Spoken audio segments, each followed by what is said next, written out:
stay hungry, stay foolish. We choose to go to the moon in this decade and do the other thing, not because they are easy, but because they are hard.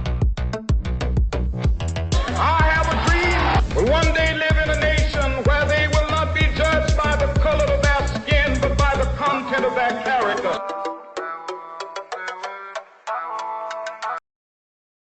Hey there, listener. Thanks for stopping by. Before we get the podcast started today, I just wanted to tell you about my Patreon. If you're interested in supporting the podcast and donating some money, all you got to do is go to patreon.com/KIPPOD.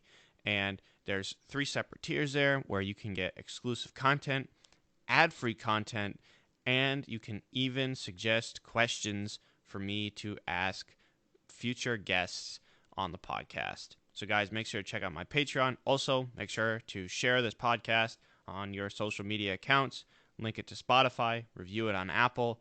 I would very much appreciate that. So thanks, guys, and enjoy the episode. All right, here we go. Testing. Test. Yeah, Hello. You might want to keep it a little closer, and it comes out, too, if you want to sit back and hold Gotcha. it. But just, I don't know what it is about this. It'll pick up the dog barking and the lawnmower, but then when you're talking, it won't pick. But, I mean, it was kind of on a budget. All right. 3, 2. Hello, and welcome to the Knowledge is Power podcast. I'm your host, Max Willett, and today I have another special guest, Jeremy Walsh of The Right Click. And like my past 3 guests now, I met him through BNI. And Jeremy, why don't you go ahead and introduce yourself? Sure. Thanks for having me here, Max. No problem. My name is Jeremy Walsh. I also know Max through BNI. I've been a BNI member here in the great state of Rhode Island since 2002. So I think almost as long as Max has been alive. Yeah, I've been a member of 2001. that BNI chapter. And my business is The Right Click.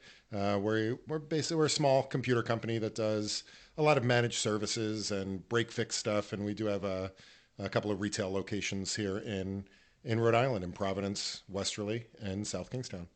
Very cool. So tell us a little bit more about, your business, maybe a couple testimonials or some oddball things that, maybe people wouldn't know that your company does, but does do. Sure. Well, we kind of break our company down into like three different parts of our company.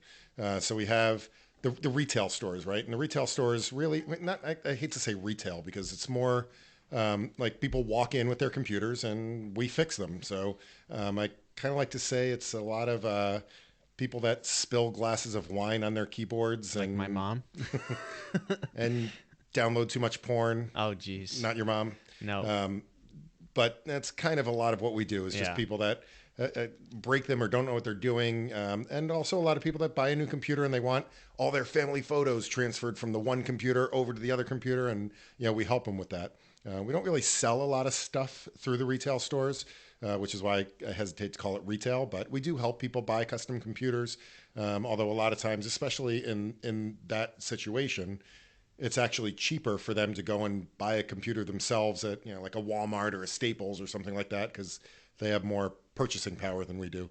And then we'll help them after they actually pick out what they want. We'll send them with specs and everything they need to, walk out of there with a computer. But that's exactly what you guys did for me. I didn't even buy anything from you, but I walked into the store asking about upgrading this computer, my MacBook, possibly getting some more RAM and storage.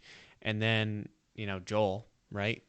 Yep. That was the thing. He recommended that I just get a Windows machine, and I did, and I'm sort of a Windows guy now.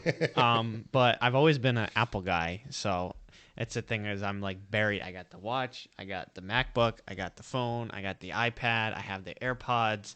So I kind of, I don't know. I guess I'm just buried in the Apple mindset. But that was awesome. Like I walked in there and I told them I needed it for SolidWorks. They did their research. They told me they wrote down on a sticky note. I went to Best Buy and bought one. And that was great. But eventually, if I ever have employees, I'll definitely order them through you if I need several computers. That's where you guys come into play, right? Absolutely. With businesses is really the more busier part of our business. But with computers, just going back to what you said, I mean, we're happy to help customers, and it's not always about just making a quick buck. It's more, we have kind of a policy that if we can help you in under 5 minutes, it's free. And we do that a lot. You come in, we'll tell you what to get. We don't own the knowledge. We just, we're happy to share that knowledge with people and, send them off in the right direction. I think that's really been one of our signature factors that have kept us around so long is that we're just here to help you. Because we do this as a business, it's just a bonus, but we're really primarily here to help people. But yeah, the second part of our business really, after the retail, the next part is really 80% of our business is dealing with other businesses, whether it's one computer at somebody's house in their basement, or if it's our largest clients have, 100 and so computers, 120 computers. Although our sweet spot is that like the 20 to 40 computer network, the mid-level insurance agencies and law firms and payroll companies, those types of businesses that we find with about 20 to 40 computers, they have enough work that we're always have something to do, but not so much work that everybody feels overwhelmed and they don't. Once you hit like 75 to 100 computers, you pretty much need an in-house staff at that point, or at least somebody really good that's handling, the day-to-day stuff like plugging in keyboards and, somebody's mouse isn't working or, telling them to reboot every day, that type of thing. Yeah, that's pretty cool. Yeah. I mean, your company, it's funny because my aunt actually went to you guys a couple of years ago and she had nothing but great things to say about you. And I didn't even know you then. So I know you've been great for many years. And it's sort of one of those things that you don't know you need it until you do. Because I mean, if I hadn't have gone to you guys, like I probably would have shipped this off to Apple and said I need more storage. And then they would have charged me an astronomical amount to do that because that's what they do. And it's kind of a brilliant business model. But I mean, if you think about it, probably 90% of their clientele are uneducated on computers and they just tell them to fix it and pay whatever amount. They're like, this is what it costs, I'll pay it. And it's good to know that companies like you exist when it comes to that. So when it came to starting your own business, if you want to talk like what were you doing before you started your own business and what made you want to get into it and start your own business? Sure. I never wanted to start a business ever. That was nothing that I ever even dreamed of or thought of. Nobody in any part of my family has ever owned their own business that I know of. And my father worked for the Postal Service. He pretty much started with the Postal Service and retired with them. So I always just assumed I was going to do something corporate or something like that. I graduated school. I graduated from UConn with a degree in philosophy. So absolutely nothing to do with computers and nothing to do with small business. But when I was at college, I was working the restaurant system because I got a job to get through college, and I got to be really good friends with the guy that was working in the restaurant, but he really was running the database system for all of the dining services on campus. And this was, back in the early 90s when, nothing was online yet really. And, we were still dealing a lot with, localized databases. And I just got to know him. And believe it or not, we started out by just doing a lot of gaming after work. My shift would be over at like 11 o'clock or midnight. And we would just hang out and play stuff like Doom. Yeah. The original version, on the network computers. And then I started needing to upgrade my computer and to do different things. And he would patiently teach me how to do that. I'm like, hey, I'm actually kind of pretty good at this. So after I graduated, I went and I don't want to say I lied my way into my first job, but I took advantage of the truth a little bit, if you will. Yeah. As long as you're good at it, there's nothing wrong with it. I went to my interview. I went to an interview. It was for Oxford Health Plans, and just said, hey, listen, I graduated with a degree of philosophy, and philosophy it's really just the study of human logic. And it's taking any belief system you have, whether it's about politics, or whether it's about religion, or whether it's about law, or whether it's you believe in God or don't believe in God, whether, reality even exists. But no matter what it is, it's just taking logic and trying to prove it and making sure that it all, lines up and there's no, loopholes to it. And that's really all that computers are. Computers are just as complex as the programs are. It's just a bunch of if-then statements. If you click this button, then this is going to happen. If you put this here, then this goes there. And that even artificial intelligence is just more complex versions of these if-then statements. So I kind of told them that, and they said, sure, we'll give you a job in the IT department, I guess. And they did. I didn't enjoy corporate America, though. I lasted 1 year, and I was. Have you ever seen that movie, Office Space? No. No, it's the one where who's in it? Like Jennifer Aniston and what's that guy's name? What year did it come out? Oh, probably the early 2000s, I think it was.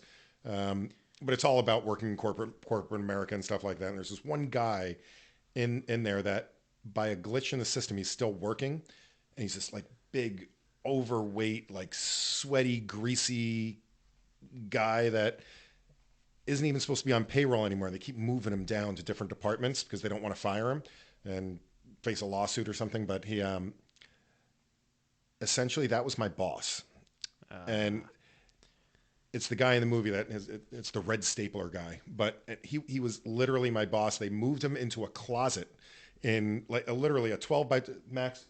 Your office here is probably 5 times the size easily of the closet that I was stuck with this guy and one other person with. And we were responsible for rolling out software on 40,000 whatever corporate computers, but we did it all from like this 10 by 12 closet.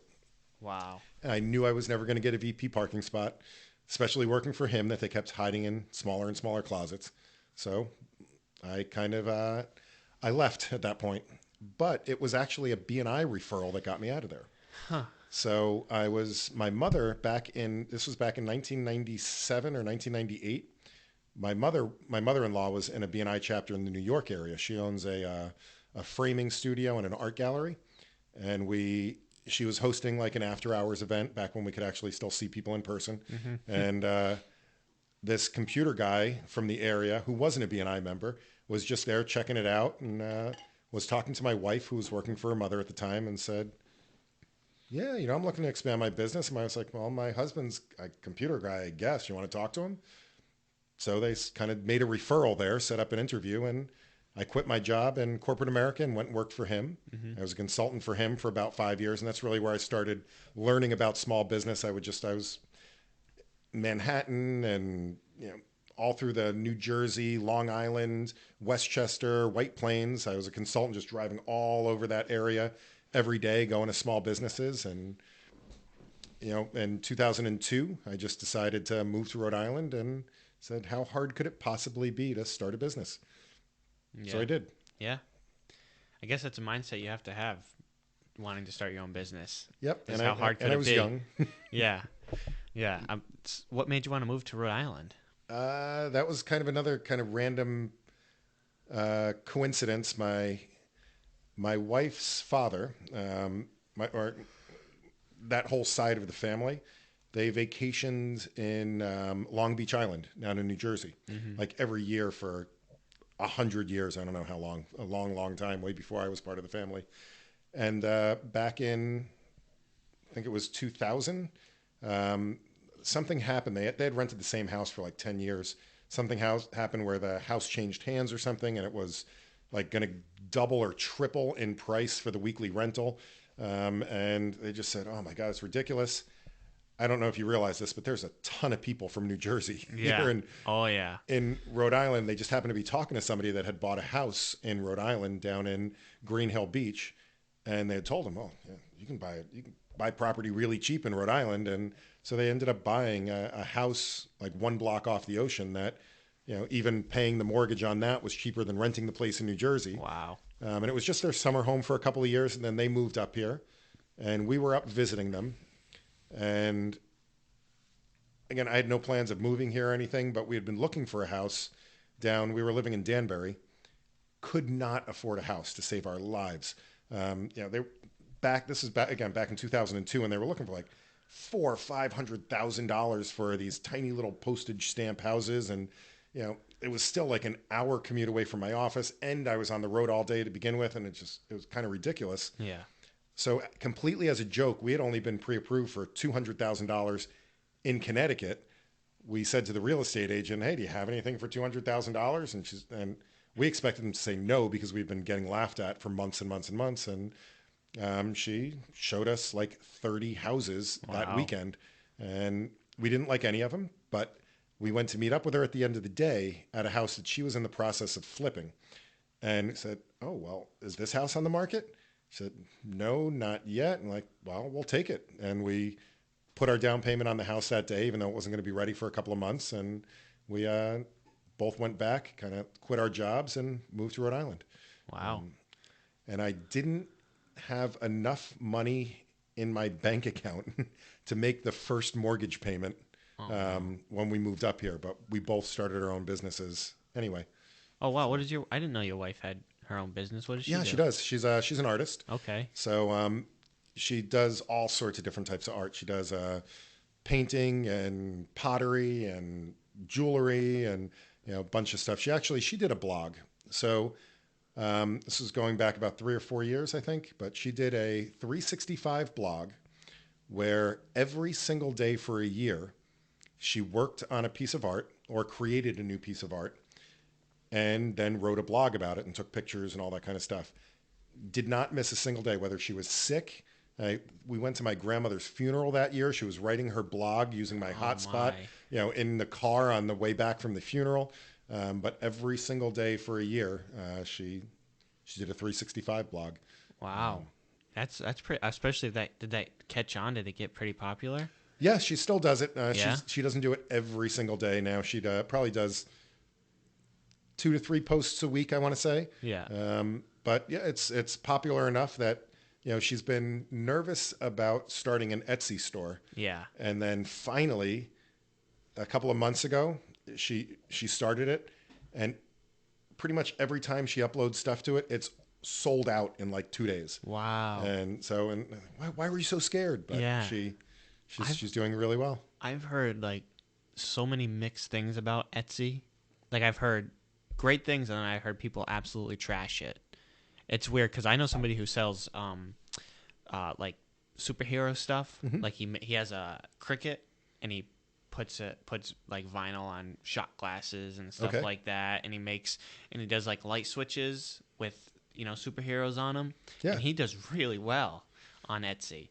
But then I'll see, and then people will complain about the percentages that they take. So and I guess you can't really avoid that, especially in the electronic invoicing world. Like no matter what software you use, you're gonna get a percentage taken out. Well, they're giving you the platform, and they're giving you the exposure. Yeah. And I forget who I was talking to, but I did the 10,000 Small Business Program, which is amazing if anybody ever gets a chance to take it. Yeah. It really is. The Goldman Sachs 10,000 Small Businesses it's a game changer. But one of the guys that was in my cohort, I think he spends, I think he told me something like $10,000 a month on Facebook advertising. Oh my God. But it doubles his revenue at least every time he does it. But it's one of those things where as soon as you stop doing it, it turns off the spigot. So it's, you're basically at that point, you're paying a partner, which is what Etsy is. You're paying them, you're paying a partner to use their fame and their clout in order to have that platform. You can just as easily get off of Etsy, go build your own website and go build your own platform. You won't have to pay a percentage, but you will have to pay to host it. You're going to have to pay to advertise. You're going to have to pay to do all of those things that Etsy is doing for you. Yeah. So sort of the thing I've been talking about in the past couple podcasts is marketing. So marketing is obviously different for every company. And what sort of marketing has been most effective for your company? Word of mouth, Google Ads, Facebook, things like that. So, well, 2 things that you may or may not know about me is I'm relatively stubborn and I'm relatively cheap. So I don't do any advertising whatsoever. Really? almost none. I had it in my head way back in the beginning that, I was told that B&I could grow my business. So I wanted to prove a point that B&I could grow my business. And that is literally the only advertising I do, is networking through B&I and through the chamber and through things like that. I'll do the occasional, like the football team comes and says, oh yeah, can you put an ad in our whatever fundraiser thing, or the pamphlet for the football team, or, whatever. And I'll almost always do those. Mm-hmm. But as far as regular advertising campaigns or marketing, I think I've cumulatively spent $57 on Facebook ads just to see if I put $5 here and $5 there to see if it would work. And I couldn't do it. Yeah. Almost all of our clients though, like one of the really cool things is that, when you get a lot of clients through word of mouth, they're exceptionally loyal because they're coming from a referred source and they don't want to break that trust.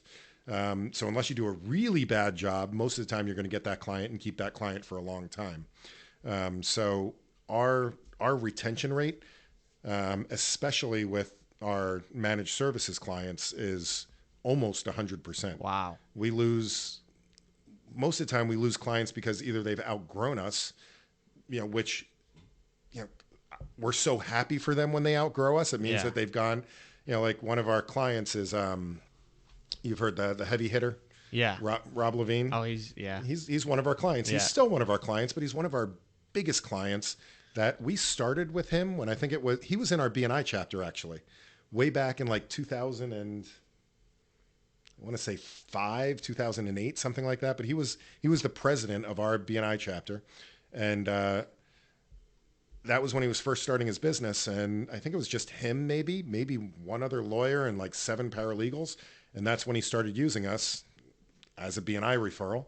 And now, he's opening offices in other countries. He's had up over 100 and something employees at one point, but we love it when they grow to that size. And, if he was to come to us tomorrow and say, we kind of really need to hire 5 in-house IT people to do.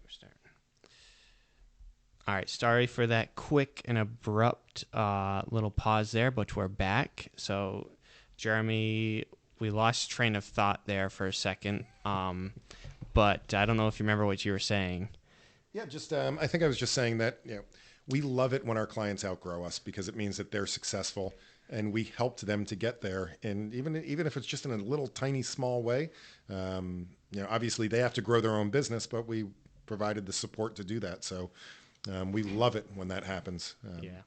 Do you think that there's any way that you guys might expand into doing that sort of services for larger companies, or do you want to just stay where you are? Not really.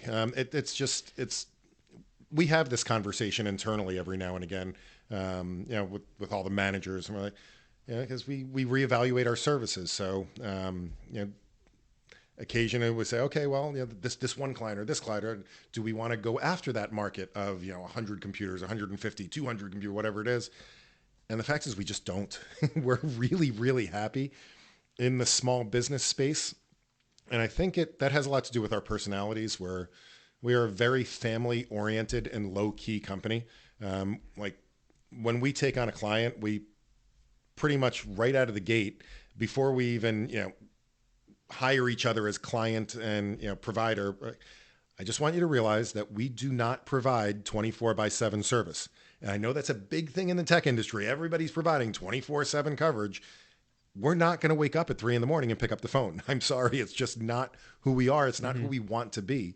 We would like all of our employees to be able to, at 5 or 6 o'clock at night, go home, enjoy their families, not be on the phone, not be on the computer, and have a life outside of work. And because we're dealing with small businesses, we also know that they can only pay a certain amount, and we don't really want to outsource our stuff either. I could theoretically, I guess, change my business model and start hiring people from India and overseas and get that 24/7 coverage, but I don't want to do that. Hey there. sorry to interrupt the episode, but I just want to take this chance to tell you to share the podcast on your social media platforms. Link it on your Instagram story. Follow Knowledge is Power _ Rhode Island on Instagram, and leave a review on Apple Podcast if you're listening on that platform. So thanks for listening, guys, and enjoy the rest of the episode. I like hiring local. I like hiring, people in the community and helping local families to put food on the table. And, it's just kind of not who we want to be. Although I'm not going to say I'm never going to do it or never consider it, because we do consider it all the time. But at least now and for the past 19 years, it's not what we've wanted to do. Yeah, it's tough because you want to grow, but you also want to stay local. You know what I mean? Because I talk about the E-Myth a lot. That was a great book. It's one of my favorites. I still have, and I still have like a quarter left. I've been like trying to finish it, but it's so good. Like, who's the guy that wrote it? Is that one's Gerber, isn't it? I think so. Yeah, that sounds familiar. But I haven't looked at it in like a couple weeks, but I gotta finish it. But it's different to when you run a business and think about things, to actually see it on a piece of paper and reading it and having it drawn out for you in somebody else's situation, like with the pie shop. Mm-hmm. Like that was a perfect example. And the owner, she was a technician, right? She was a baker. And it's really interesting to see how she grew, and it kind of got out of hand, and she didn't realize it until he told her, and I don't know how that relates back to what we were talking about, but it was just really cool and interesting. But so I guess we're backtracking a little bit, but word of mouth marketing is key to your business and how you've grown. It is. Yeah. Again, 99% of our business is word of mouth in one way or another. Yeah. And I can directly trace over 50% of it to actual BNI referrals. Wow. Although it's got to be higher than that, because I don't track it as well as I used to way back in the beginning, because I don't do my own books anymore. But it definitely for us has worked. We're considering doing something like a mailing in the near future, just to see if we can, with our retail shops, get into the local areas a little bit more, like even in Providence, because I don't do any traditional advertising and it's not a very prominent place on the street. We really don't get much, if at all, walk-in traffic at our Providence store. Mm-hmm. Whereas in South Kingstown, because it's right in the middle of that plaza, we get quite a bit. Yeah. So we're considering doing maybe a couple of mailings, something like that, which we've never done before. I don't know, throw it to the wall, see what sticks. And yeah. And you don't even do you have like any social media accounts or anything like that? I do. Okay. But they're all, I run them. Yeah. I did have a marketing guy. His name's Mark Bevington from 9 Dot Communications out of Providence. Again, BNI member way back in the early 2000s. And I had him on retainer for many, many years, but mostly just to do my, he did do all the branding and the color schemes and all that kind of stuff, so that we have a consistent look through all of our stores. And if I needed printed material, I would go to him. He tried to get me to do the Facebook stuff and the social media stuff and the Instagram and we did the whole, Hootsuite and whatnot. And I couldn't get on board with it. I didn't have the energy to because you really have to put a lot of time and energy or money to make that. Either you got to pay for the eyeballs, or you got to kind of trick the eyeballs and into looking at your stuff and acting on it. Yeah, it's definitely interesting to see how different companies go about doing it. Because like Jeremy Von Flattern, he's been doing a lot of that TikTok. So same thing with Benjamin Blackett. Yep. He's been posting videos every day. I see him on TikTok posting, and all it takes is one video, and once he goes viral, like that video will take off. He gets tens of thousands of followers and everything like that, and it's basically free advertising, other than the tripod that he bought. And I mean, TikTok, I think, is it's definitely a millennial or Gen X app, but I see a lot of businesses using it, and it's a brilliant, in my opinion, source of advertising, because all you got to do is open the app and press record. Like, you could I don't know, maybe have one of your employees be like, hey, this is a situation that happened. Somebody spilled wine on their laptop, and this is what we do. This is the shortened 1 minute process of what we do, and then show a video of you handing it back to the happy customer or something like that. Yep. And like those quick cuts are what makes a good video now, because people have such a short attention span. It's crazy short. It's just boom, boom, boom, boom, boom. This is what happened. And then you're like, oh, that's pretty sweet. Next video. But then you still sort of remember it because that like and the follow is what I sound like such a 19-year-old saying this, but it's really good advertising in my opinion. But I can understand, I mean, how word of mouth is unbeatable, especially in your industry. It's still word of mouth in the digital age. Yeah. Right. Exactly. Okay. So it just either way you do it.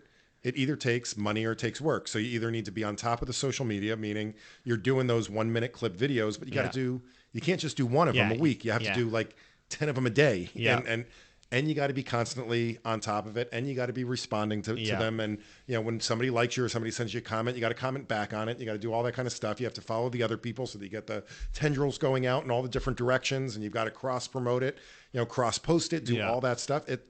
It's work. You could hire somebody to do it, essentially. You could hire somebody to do all that. Yeah.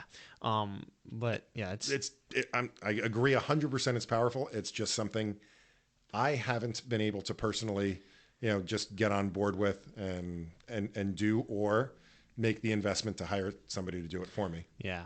So when you first started your business in 2002, what was the first biggest hurdle that made you sit back and be like, whoa, or did that happen to you? Like, am I going to be able to do this? Was there any hurdles like that? Well, I kind of thank my wife for pushing me over the hurdle. Yeah. So when I first started out, I actually, I always say that I joined BNI like the minute I moved to Rhode Island, which is partially true. So I applied, I was looking for a BNI chapter before I even moved to Rhode Island. And the minute I moved to Rhode Island, I started applying at the BNI chapter, but they didn't take me right away because I was brand new business. They didn't know if I was going to survive. I had no contacts, nobody I could refer. They didn't, I didn't even know anybody in Rhode Island except my father-in-law. So I was still working for my old boss down in New York. He was nice enough to keep me on basically as a consultant a couple of days a week. So, I would commute down to New York. I'd stay at my mother-in-law's house. I'd drive down there on, either Sunday night or first thing, 5 o'clock in the morning on Monday morning. I would stay with her Monday, Tuesday, Wednesday.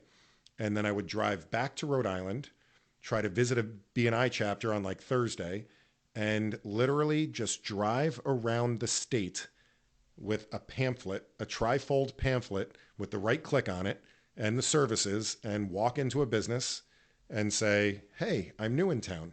Do you need your computer fixed?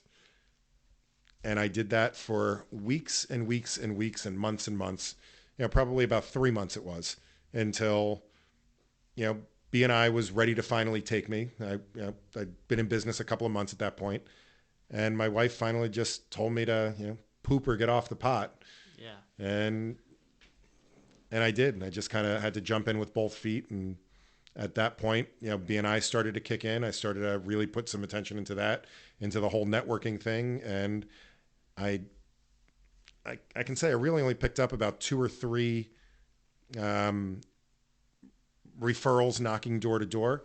But the biggest referral that I did receive from that was the fact that one of the people that I did knock on their door put in a good word for me at BNI. And that's what got me accepted, and that's what got me on the path to the rest of it. Wow, cool. So was there any, as you grew through BNI, and definitely becoming a prominent figure within BNI has helped a lot too, because everybody knows you that's in BNI, right? Anybody I've ever talked to, even if it's through somebody else, through BNI, they know who you are. And that's probably helped a lot with your business. It's helped a lot. Well. That's how the word of mouth has worked very well. But was there ever, once you started to grow, what was the most difficult thing to handle, as you started to grow in a company with employees and things like that? letting go. And this goes back to the E-Myth, and you can read something and you can comprehend something and you can understand something, but to actually implement something is a whole different ballgame. And sometimes, even when you think you're implementing it the right way, when you look back on it, you will say, kind of what a fool I was. But the important lesson that I've learned, that it's still very hard to do, but is to let go at certain points. So, and knowing when to let go and what to let go of is the hard part. So like the first thing I knew I needed to let go of was billing. So it got to the point I had hired 2 employees because I was so busy. The first employee I hired because I knew I was about to have a kid, and I couldn't just do it all myself anymore. So hired somebody. So that was a big leap. But then I hired a second person. And at that point, the billing got out of control. I was only doing billing like once every 2 months. The clients were calling to beg me to send them a bill so they could pay me money. And it was my least favorite thing to do. And that was the first thing I had to finally let go of was, bringing in that. And then, letting go of, I thought I was the only guy that could do everything on the road. And I was the best guy with servers, and I was the best guy with clients, and I was the best guy doing sales calls, and I was the best guy at this. But then, coming off of the road and now working in the office and, trying to develop the remote support department, that took a lot to let go of being on the road and not being that, the micromanager perfectionist out there, and letting somebody else excel in that space. And then the same thing, when I took on the BNI Connect project, doing support for BNI, having to actually let go of even more parts of my company in order to just step back and kind of really see it from the outside and not micromanage every last little part of it. So letting go and letting other people shine in the space where you thought you were the only expert. So that's definitely interesting, because a lot of people go into business to be their own boss, and to have somebody come in and say, at your company, no, you're doing this wrong. I can see how that'd be difficult, because, that definitely would be something that I'd have to be like, hey, like, no, or I'd have to sit back and let them. Well, you've got what, nine machines here, right? Yeah. You're about to have 10. Yeah. And I'm put you on the spot here. Yeah. How many of those machines do you think you can physically run at one time and be efficient? And do all the other stuff you need to do to run your company, like do the design work and do the books and go to BNI and do the advertising and do your TikTok videos and do this podcast and actually still go to school and maybe have a life outside. Yeah. But so, probably 20 or 30, I would bet. And at that point, if I had any more than that, then that means I'm getting a lot of business, and I could afford to have somebody to help me. And the great thing is I'm 10 minutes from URI, so there's probably a lot of people that would love to help me. But yeah, it's I don't know, like I haven't really thought of it yet. But there's this company, it's called the Galactic Armory, and he 3D prints a bunch of Star Wars stuff. And he has 50 3D printers in a garage, and it's not a garage, it's a garage, it's like a warehouse. And he runs them by himself. Well, from that I know of. He might have a couple employees because he's got, almost 100,000 subscribers on YouTube. I'm sure he could afford probably to have a couple employees. But the great thing about these machines are, they break, but they're easy to fix. And that's a big daunting thing when you first get into 3D printing is, am I going to be able to fix it? It's a really simple machine, these FDM 3D printers. It's 3 stepper motors and 2 belts on, some aluminum rails. Mm-hmm. Like, it's really, even the board, it's just unscrew, unplug, and put the new ones in. Sometimes you'll have to solder things, but I haven't had to do that. It's just, like, if you buy Creality, which is probably the best brand out of China, and that's best brand out of China, right? Doesn't mean it's great, but you really don't have to do any soldering, and it's great. There is like the CR10, like that one I have on the bottom shelf right there. Yep. Like it does have more soldering than like the Ender 3 does, because more of the wires are directly connected to the board and they're not plugged in. But it's really easy. So I think maybe 50 even, depending on how it goes and what I'm printing and how many different. Because if I'm getting one job but they need 5,000 pieces and I'm just doing it over and over again, I could probably do that. But if I'm getting 50 jobs and they're all different and they need to be sliced every single time, that's where things would get iffy if I could do that, because I have to go on my computer and do things over and over and over and over and over, 50 times. And then load up the printers with the filament and put the SD cards in. And sometimes, I don't slice it right and I have to reslice it and then do things like that. You got to think about human error too. Like that happens to me all the time. Yep. It's not even the printer's fault. I just sliced it on the wrong printer and put it on, sliced it on a big printer, put it on a small printer, and then it breaks itself. Because a 3D printer is the smartest, stupidest machine because it does what you tell it to do. Even if it most machines. Yeah, even if it means it's going to destroy itself. If it needs to move 300 millimeters this way and it only has a 200 millimeter build plate, it's going to move 300 millimeters whether you like it or not. And it's going to make the worst noise you could imagine, and you're just going to be like, oh my God, and you just shut it off. Yeah, and it's just like, Well, regardless of whether it's 50 or whether it's 20, at some point, assuming you're good at what you do, which you are very good at what you do, you're going to have to start peeling off certain responsibilities to give to other people. Yeah. And whether that is just loading filament in the machines, or whether it is, removing the finished product off the machines, because they all have to be kind of like sanded, right? You have to kind of clean them up a little bit to get the extra filaments off the bottom or whatever pedestals they use to hold up certain outcroppings or whatever. But at some point, you're going to have to give up some of that stuff. Yeah. To somebody else. Like the company I worked for in Quonset, they had a post-processing department. So after the print was done, you went and put it in that room, and he took the support off and packaged it. Like that was his job. And we did all the slicing and everything. Like they have like 12 machines, but they're industrial. Right. So they can push out more parts. But they have 2 guys now. I don't know if they've hired anybody since I've left. But when I left, they had 2 guys, and before they had 2 guys running them. Like they did perfectly fine, and they were great at it, and they still are. And I think that telling me, yeah, I could probably do a lot because these printers aren't as. I mean, when one of those machines breaks, like it takes a while, but they don't break as often. So it's like it's weird, but yeah, it's definitely a question that I hope I have to answer at some point. So, but that's the lesson. That's the lesson that I had to learn, was figure out which parts of the business am I willing to let go of, right? And which parts of the business could somebody be better than me at, or which parts of the business could somebody be as acceptably good.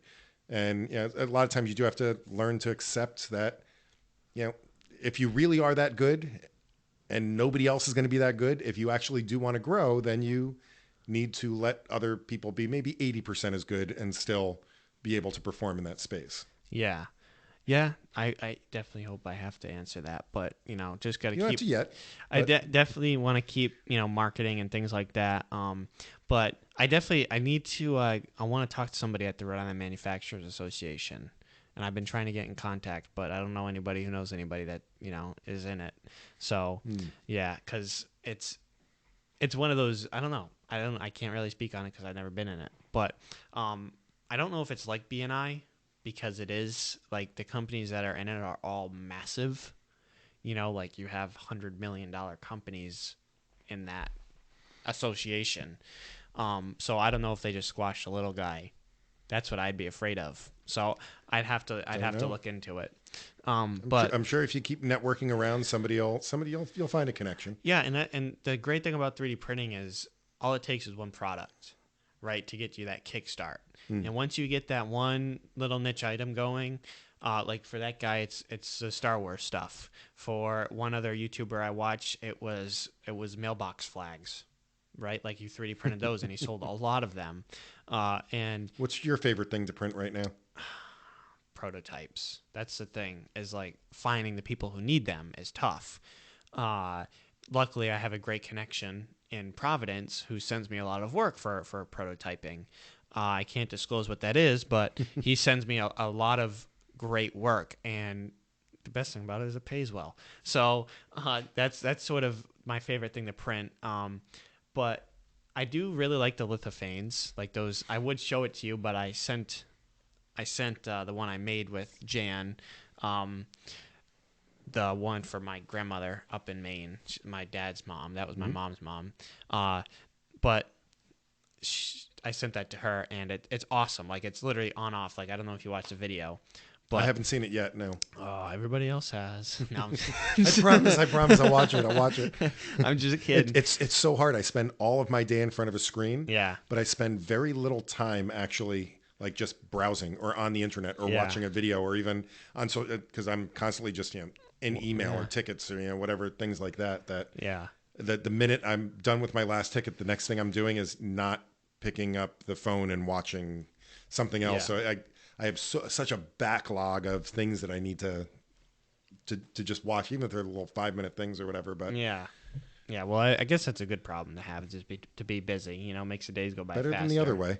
Yeah, definitely. So I guess I'd like to touch on this a little bit.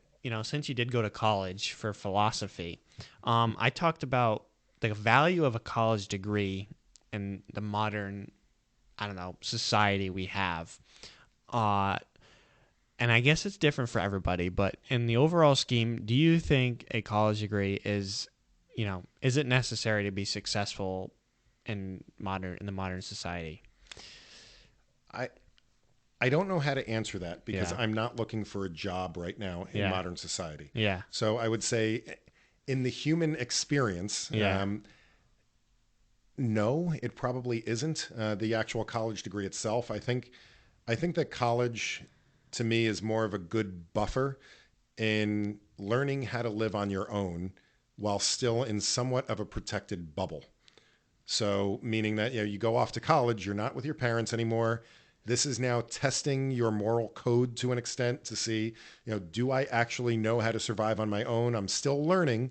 I'm still, getting some book knowledge and things like that, but, can I handle all this alcohol and drugs and sex around me? Can I handle, keeping my room clean? Can I handle being responsible and, whatever rules the dormitory or the apartment or the whatever else it is that puts in place?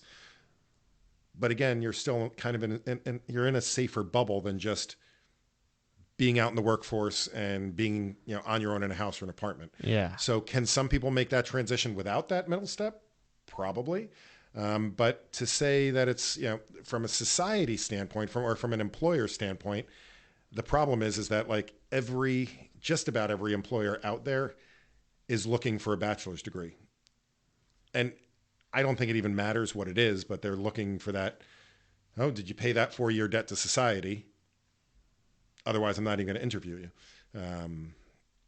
I would say when enough employers agree that that's not necessary anymore, then the rest of society will change. But if most employees are requiring a bachelor's degree, and you don't have one and you're competing against people that can check off that box, then unless you're doing something else or you have a different career path or you have a different goal in life or you want to start your own business or whatever else it is, then it's a matter of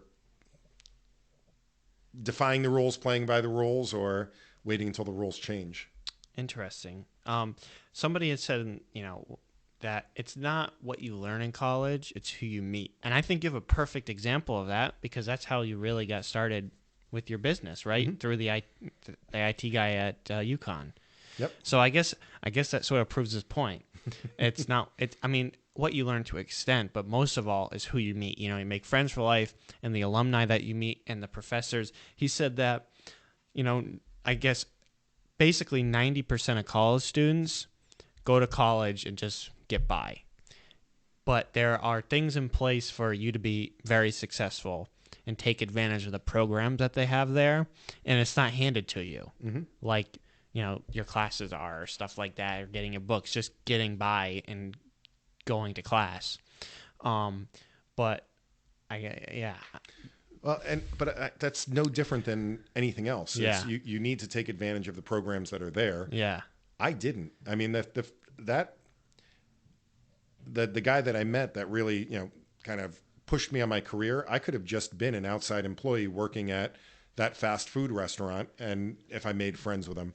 I've not been back to the UConn campus for any reason really since I graduated in 1996. I barely keep in touch. I was in a fraternity, but I barely keep in touch with anybody from the fraternity at this point. So I would say the connections are an important piece, but unless you're going to a Harvard or something like that where you're actually kind of paying to be in the classes with those people, I just went to UConn, so I don't think it had quite that same effect. Again, unless you're taking advantage of the programs. If you get into the social clubs and the political societies and all those other things. Yeah. Cool. Well, we're coming up on 50 minutes, so I think it's good to call it. But before we go, I'd like to ask you this one question I've been asking all my guests. If there's one thing or one quote that you want to be remembered by, what would that quote be? Be kind and helpful to everybody that you meet. And I think that can take you a really, really long way. If you put that first in everything that you do, then I really feel like the rest of it's going to follow. Wow. It's simple but great advice. It's what comes around goes around, right? Jeremy von Flattern said something very similar to that. I believe in karma, it happens. So, but it's been a great conversation. I really appreciate you taking time out of your day to come and talk to me. It means a lot. And you've been a great guest. It's been a great conversation. The 48 minutes have absolutely flown by. And it was great to meet your grandmother. Yes. Yeah. So the reason why we took a quick break was because she stopped by. But yes. So if you guys are interested in coming on the show or have any questions that you want me to ask my guests in the future, email me at knowledgeispowerri@gmail.com. So thanks, everybody, and I will catch you in the next one.